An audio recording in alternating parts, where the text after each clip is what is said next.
Mobile से भी धर्म की प्रभावना की जा सकती है।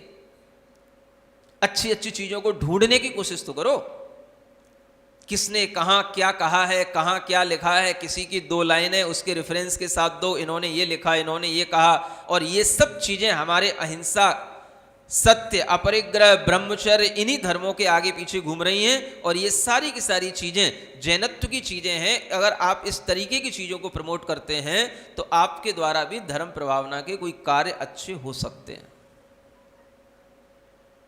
समझ में आ रहा है? ये जरूरी है, बताना चाहिए। ऐसी किताबें जिनमें जैन मुनियों की आचरण की पद्धति लिखी हो। आप दुनिया की चीजें बांटते हो, ऐसी चीजें आपको बांटना चाहिए। आपकी तरह तरह की कंपनियां हैं, दुकानें हैं, ग्राहक आपके देश में भी हैं, विदेश में भी हैं। जब आप अपने ग्राहकों को किसी ना किसी तरीके से अपना आकर्षण देते हो तो उन्हें तरह तरह की गिफ्टें देते हो, तरह तरह के आप पार्टियां करते हो, तरह तरह की चीजें बांटते हो। क्या आप कभी ऐसा नहीं कर सकते कि ऐसी कोई पंपलेट, ऐसी छोटी छोटी सी बुक्स इंग्लिश में, हिंदी में या अदर लैंग्वेज में, आपके दूसरे विदेशों से भी संबंध होते हैं, उस विदेशी भाषा में भी आप उन चीज़ों को कन्वर्ट करके और इस तरीके की चीज़ें ही उनके पास तक पहुंचाएं। आप जो चीज़ दे रहे हैं उसी के साथ में वो भी चीज़ रख दी साथ में। पढ़ा लिखा आदमी खोल के देखेगा तो इसमें क्या लिखा, हेडिंग तो पढ़ेगा ही कम से कम। एक भी चीज अगर उसने पढ़ ली और उसके दिमाग में क्लिक कर गई। महात्मा गांधी ने यह कहा था अहिंसा के बारे में, अब्दुल कलाम आजाद इस तरीके से बोलते थे अनेकांत के बारे में, हजारी प्रसाद द्विवेदी ने ऐसा कहा था। कोई भी रेफरेंस अगर आप कहीं किसी का दोगे तो वो चीज आपके लिए इतनी ज्यादा प्रभावित होगी कि दूसरे के अंदर आपके द्वारा दिया हुआ ज्ञान पहुंच जाएगा।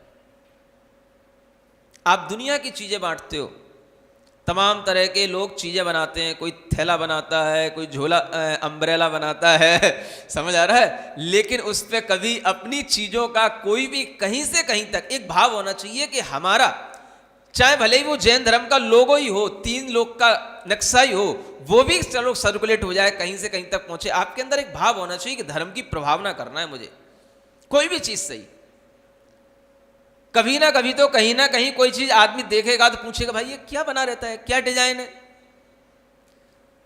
किसी इतिहासकार के हाथ में पहुंच गई, किसी साहित्यकार के हाथ में पहुंच गई तो वो उसको इतना ज्यादा उसको मतलब अपने व्याख्यान में ले सकता है कि मैंने एक चीज देखी थी, ऐसी आकृति बनी हुई थी, 3 लोग की आकृति। आज भी 3 लोग का सिद्धांत लोग जानते हैं, 3 लोग होते हैं, ऐसी आकृति बनी हुई है। अपने आप उसके दिमाग में आएगा ये जैन आकृति के बारे में मैंने पढ़ा था। कहीं कोई बुक लिखेगा, कोई पढ़ा लिखा व्यक्ति तो अपना रेफरेंस देगा कि मैंने भी पढ़ा था कि जैन धर्म में 3 लोग इस आकृति का बताया जाता है। क्या नहीं है करने को आपके पास? कुछ नहीं है। आप परस्परोपग्रहो जीवा नाम जो तत्वार सूत्र का सूत्र है, इसी को आप लोगों तक पहुंचाओ। लोगों के अंदर यह भाव तो आए कि धर्म में भी परस्पर में एक दूसरे का उपकार करने की भावना बताई गई है। नहीं तो लोग ये समझते हैं जैन लोग तो स्वार्थी होते हैं, बस अपना धर्म करते हैं, दूसरों से कोई मतलब नहीं रखते। जब ये ऐसी एकांत धारणा बनती है तो इसमें भी कहीं ना कहीं आपकी अज्ञानता का ही काम होता है। समझ आ रहा है? ऐसी कितनी चीजें हैं। आप किसी भी चीज पर अरहम ध्यान योग का योग लोगो है, आप उस लोगों को भी इस तरीके से यूज कर सकते हो कि उस लोगों के माध्यम से भी धर्म की प्रभावना कर सकते हो। माने जैन धर्म में भी योग है, कैसे पता पड़ेगा? इस लोगों के माध्यम से पता पड़ेगा। आप हमेशा कहीं पर भी कोई भी चीज में शॉर्ट में किसी मंत्र का उपयोग करना चाहते हो, किसी के पास तक वो मंत्र पहुंचाना चाहते हो, कोई आपसे पूछता है कि हमें क्या करना है, आप उसको ओम अरहम नमः का मंत्र किसी भी तरीके से बता दो, भैया इसका जाप किया करो, बहुत लाभ मिलेगा। नमोकार तो बहुत बड़ा है, पढ़ पाए कोई ना पढ़ पाए, समझ पाए कोई ना पढ़ पाए, लेकिन ओम अरहम नमः कहने में किसी को कोई दिक्कत नहीं है। आपके मन में तो हो कि हमें प्रभावना करना है।